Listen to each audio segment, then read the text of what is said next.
So this is a side project from my PhD that I'm aiming to convert into an article. So as Anne yesterday, I was also very disciplined and shared a paper, which you can go and see for further information.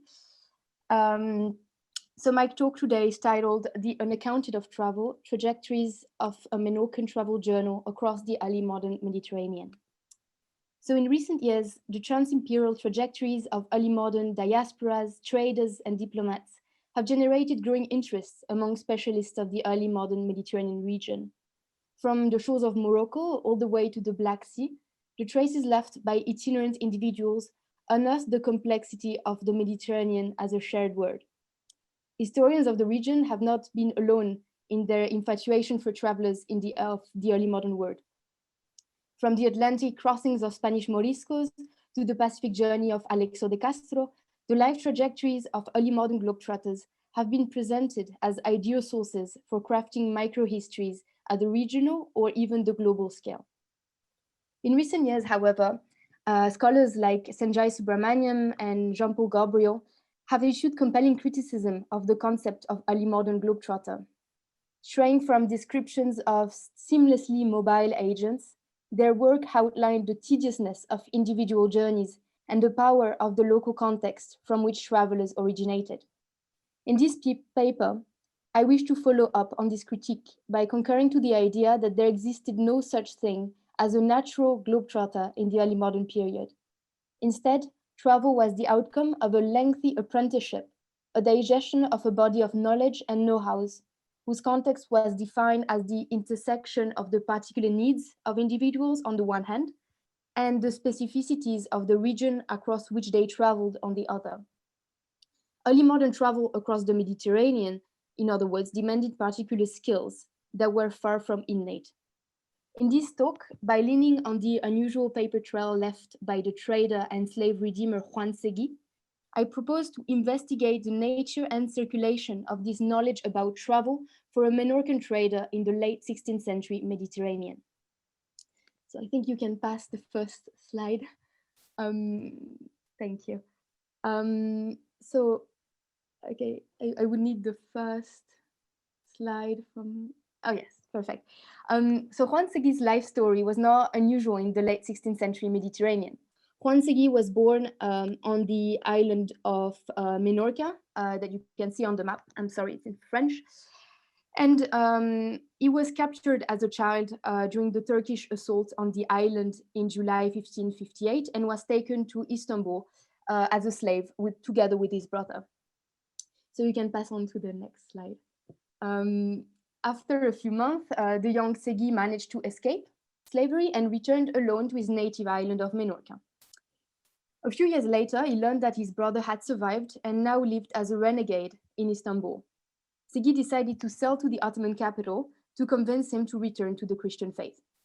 So from 1577, that you can see here, until 1582, Segin made 2 voyages to Istanbul. There, he was able to meet his brother, and redeem a few Menorcan captives, and enter in a variety of petty trade deals, presumably in textiles and spices. However, like countless returnees from Islamic lands that accosted Spanish shores in the late 16th century, the nature of his travels began to arouse suspicion in his native island, which led him to be arrested by the Holy Office of Mallorca in 1582, as you can see here. So during Segui's trial, the judges found themselves confronted with a curious item in his possession, a travel journal that had crossed the Mediterranean together with the defendant. What makes Segui's case exceptional is that a sizable fraction of his travel journal was preserved within Inquisition archives, in records now held at the Archivo Histórico Nacional in Madrid. So you can pass for a picture of the account of the travel journal. Yes, so this travel journal that you can see here is, as I said, enclosed within the trial records, is written in Menorcan by Segui's hand and comprises about 15 bound folios divided into here a series of numbered travel notes. So you can see the numbers here, and at each number he added an observation. and a lengthy Ottoman Turkish Menorcan glossary that you can see on the next slide, if it's possible to have it. Yes, so this is the glossary.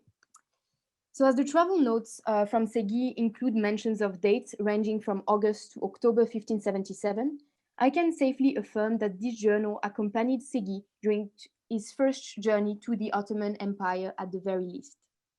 In this paper, I will be diving into the different uses of this travel journal that simultaneously stood as a portable dictionary, an address book, a memory aid for Segui's trade, and I explore through that what kind of knowledge was necessary for a petty trader to travel and thrive across the Mediterranean region. Conversely, by analyzing Segui's peculiar form of information management, I track the unfolding of his learning experience over the period of a few months at the very least. So you can pass on to the next slide. So a joint analysis of Segui's notebook and his lengthy testimonies to the Olive Office provides insight into the significance of his travel journal. As I mentioned, his journal contained a series of handwritten travel notes that you can see on the next slide, and a sizable Ottoman Turkish Menorcan glossary. So I would need you to pass again. Yes, again. Yes, perfect. So from the onset, the presence of this 16-page glossary next to the notebook allows to pinpoint at least one of Segui's everyday needs when traveling and trading abroad, communicating with foreigners and forging mutual understandings. Seguin's glossary included all the words the trader deemed useful to learn to navigate his way across Constantinople and conduct his business. By 1577, when Segui started learning Ottoman, his handwriting and spelling was still approximative, and he did not seem to have acquired a firm grasp of the Arabic alphabet. As a result, he jotted down words, as you can see here, in the Latin alphabet, without any coherent system of transliteration, which makes, as Ella knows as well, because she has helped me, any attempt at deciphering this particularly difficult. So in other words, Segui wrote down Ottoman terms as he heard them being pronounced by an Ottoman Turkish speaker, which I think was likely his brother. Interestingly, the personalized nature of Segui's glossary allows to grasp the evolution of his learning experience across the years. Like any beginner learning a new language, the first pages of the glossary include the most basic information. So Ottoman equivalents for days of the week, names of family members, colors, fruits, and animals. As Seguin's command of the language improved, presumably during his second voyage to Constantinople in 1579, the words he consigned became increasingly complex and heterogeneous, with a myriad of colloquial expressions, verbs, proper names, all jotted down in no particular order. However, learning to travel as a trader and slave redeemer in the Mediterranean did not necessarily entail learning new tongues. Beyond French, Castilian, Arabic, Ottoman, Turkish, and the cornucopia of languages spoken in the region, the technical langue du commerce too required some practice. For Americans like Segui, the conduct of trade at the regional level required a solid command of both the oral and tactile codes in use, as Gagan puts it, to enter into negotiation, accept or refuse a deal. On top of this unwritten grammar of commerce, a baffling array of new weights and measures, currencies and exchange rates, as well as novel ways of naming and assessing tradable goods, confronted a new trader entering the marketplace. So from the port cities of Marseille, where he briefly stopped before moving on to Istanbul, and Istanbul, Segui's note allowed to reconstruct a small fraction of this language of trade and records the Menorcan process in mastering this specialized terminology. So we'll just give a brief example here. In the first pages of the account, when Segui arrives to Marseille, he consigns the exchange rates in use, the names of commodities he was not familiar with, as well as all the different types of measurements that he had to adapt to. Segui's learning process that I have outlined in here, that mainly consisted in language learning and information gathering, was not a solitary experience. And there you can pass on to the next slide. Thank you. While knowing to communicate across language barriers and adapt to foreign markets was certainly learned through observation, the valuable pieces of information shared by fellow traders were essential. As Segui's travel journal makes clear, in both Marseille and Constantinople, it was through the guidance of a delimited network of friends, familiars, and colleagues that Segui managed to collect all this information that he consigned in his journal. In Marseille, for instance, he relied upon a mercantile network made of fellow merchants and friends for both managing his trade and organizing his everyday life. In Constantinople, he relied upon the information generated by another kind of network.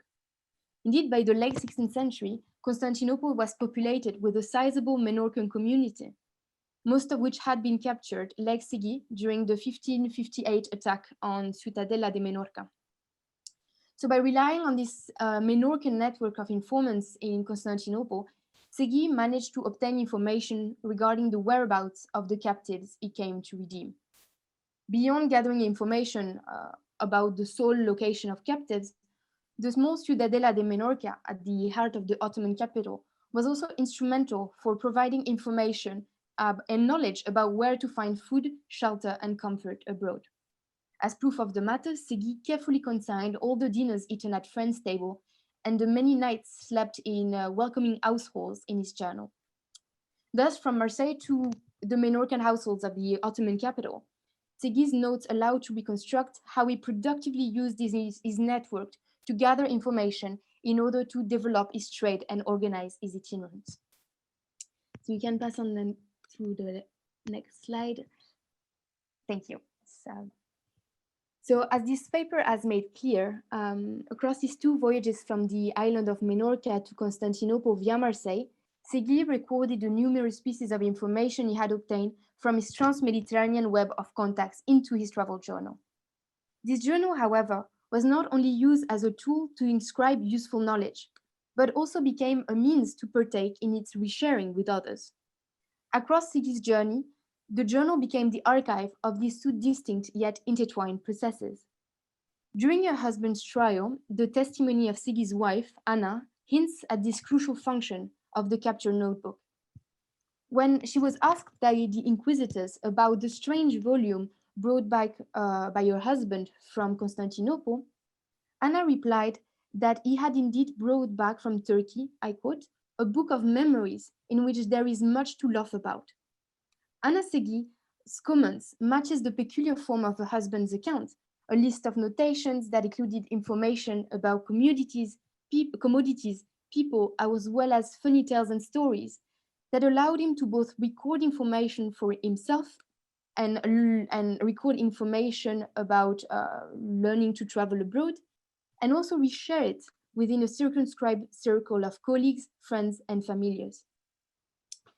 So in conclusion, on the 4th of July, 1583, almost 10 months after the beginning of his trial, Juan Segui was sentenced to abjure de levi, prohibited from traveling to Islamic lands, and forced to remain on the island of Majorca for 4 years.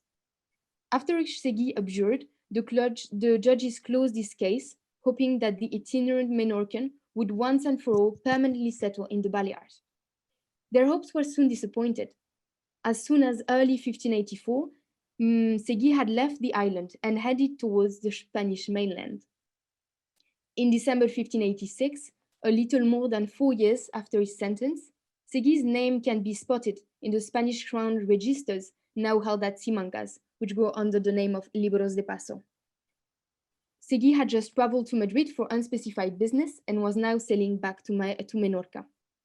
So if you can see that the trial forever interrupted the trajectory of Segui's travel journal, the Menorcan trader, on the other hand, continued his journey across the Mediterranean.